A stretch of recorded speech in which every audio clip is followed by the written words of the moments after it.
নমস্কার বন্ধুরা, সুপর্ণা রান্নাঘরে সবাইকে স্বাগত জানাই। ভিডিওটি দেখার জন্য অনুরোধ রইল। আমি প্রথমে একটি কড়াই গ্যাসে বসিয়ে পরিমাণ মতো তেল দিয়ে গোটা জিরে ফোড়নে দিই। এরপর জিরে গুঁড়ো আর ধনে গুঁড়ো দিয়ে দিই।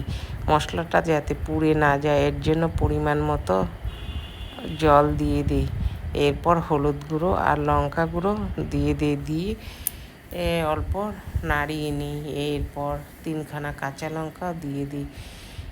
দিয়ে ভালো করে না কষিয়ে নিই মশলাটা 2-3 মিনিট, যতক্ষণ পর্যন্ত তেল না ছাড়ে। এরপর আগে থাকতে মোচা সিদ্ধ করে রেখেছিলাম, সেই মোচাটাও দিয়ে মশলার সঙ্গে ভালো করে মিক্স করে নিই। এরপর নুন দিয়ে দিই স্বাদ মতো। সেই নুন ভালো করে মিশিয়ে নিই। এরপর আমি 2-3 মিনিট রান্না করার পর আমি গুড় দিয়ে দিই। তোমরা গুড়ের বদলে চিনিও দিতে পারো। আমি চিনি খাই না বলে গুড় দিয়েছি। এরপর আগে থাকতে আমি গোটা গরম মশলা বেটে রেখেছিলাম, ওই গরম মশলা আর ঘি দিয়ে ভালো করে মিশিয়ে নিই। তারপর একটা ঢাকা দিয়ে গ্যাস বন্ধ করে 1 মিনিটের জন্য রেখে দিই। দেখো বন্ধুরা, কত সুন্দর হয়ে গেছে।